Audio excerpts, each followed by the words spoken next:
Assalamualaikum warahmatullahi wabarakatuh. Kami dari kelompok 3 yang beranggotakan saya Ahadi Nur Haris. Saya Syifa Salsabila. Saya Nur Ainis. Pada video kali ini saya ingin mempresentasikan materi tentang pasar modal syariah.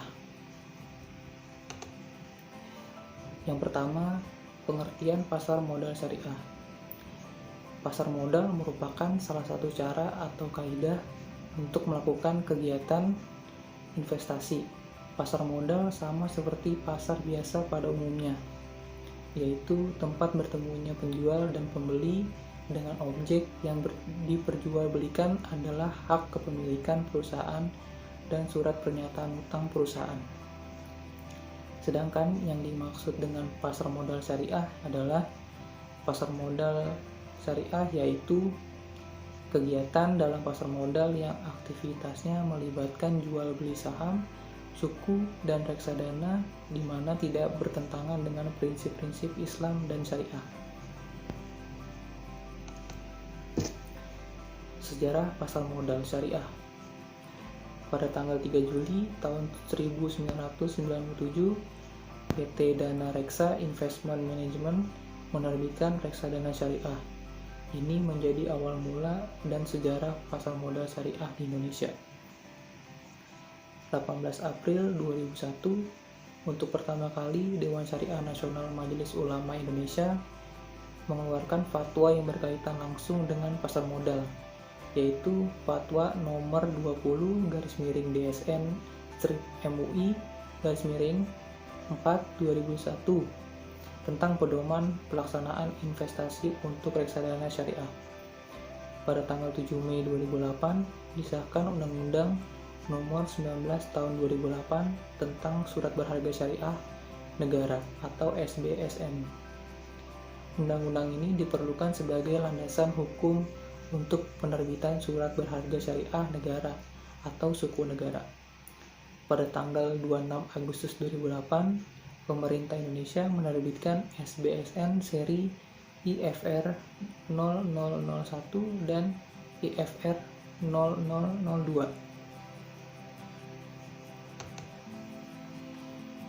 Selanjutnya, prinsip-prinsip pasar modal syariah. Transaksi dilakukan atas harta yang memberi nilai manfaat dan menghindari setiap transaksi yang zalim. Uang sebagai alat pertukaran bukan komoditas perdagangan, di mana fungsinya adalah sebagai alat pertukaran nilai yang menggambarkan daya beli suatu barang atau harta. Setiap transaksi harus transparan, tidak menimbulkan kerugian atau unsur penipuan di salah satu pihak, baik secara sengaja maupun tidak sengaja. Risiko yang mungkin timbul harus dikelola sehingga tidak menimbulkan risiko yang besar atau melebihi kemampuan menanggung risiko. Dalam Islam, setiap transaksi yang mengharapkan hasil harus bersedia menanggung risiko. Saya Syifa Salsabila akan menjelaskan mengenai materi selanjutnya yang berkaitan dengan kegiatan atau tindakan yang bertentangan dengan prinsip syariah. Yang pertama ada tadlis. Tadlis ini berarti tindakan menyembunyikan kecacatan objek akad untuk mengelabui pembeli. Lalu yang kedua ada tagrir, yang berarti upaya mempengaruhi orang lain agar terdorong untuk melakukan transaksi yang mengandung kebohongan. Yang ketiga ada tanajushi atau najisi, yang berarti perdagangan atau transaksi dengan penawaran atau permintaan palsu. Selanjutnya yang keempat ada ihtikar, yang berarti perdagangan atau transaksi dengan tujuan penimbunan. Yang kelima ada gishishi, yang artinya sama dengan tadlis, yaitu menyembunyikan kecacatan objek akad.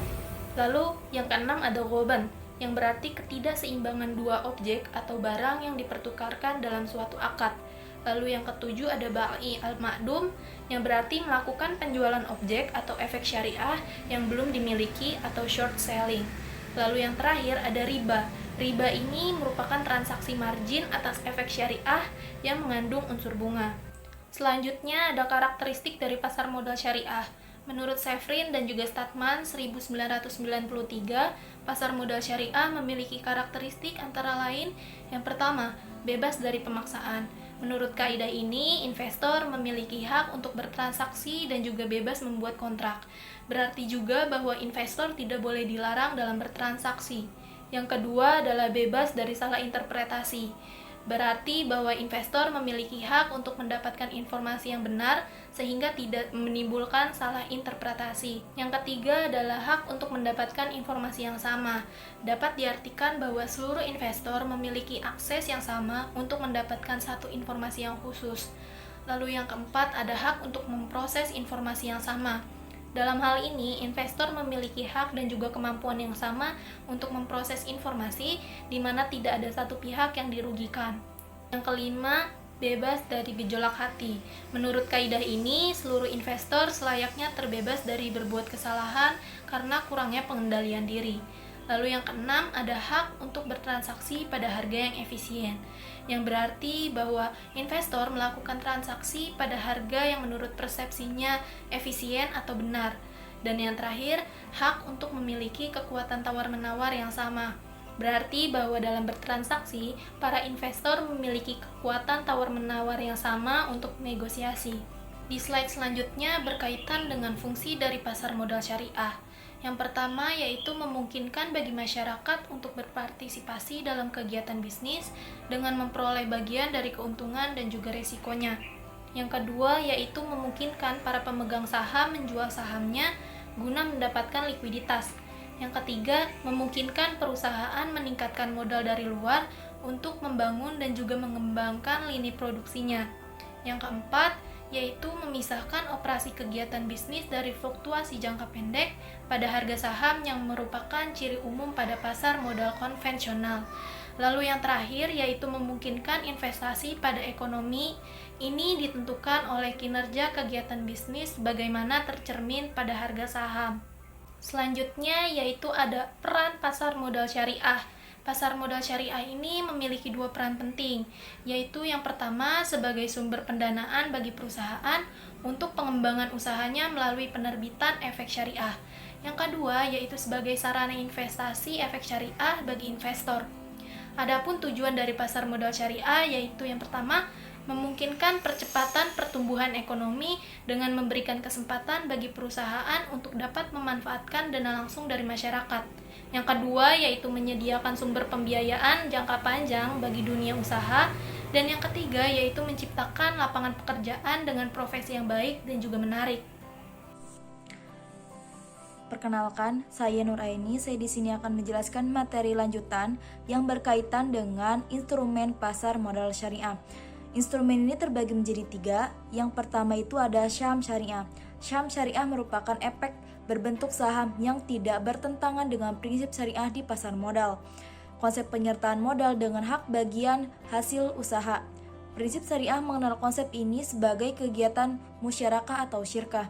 Nah, yang kedua itu ada sukuk. Sukuk merupakan efek syariah berupa sertifikat atau bukti kepemilikan yang bernilai sama dan mewakili bagian yang tidak terpisahkan atau tidak terbagi atas aset yang mendasarinya.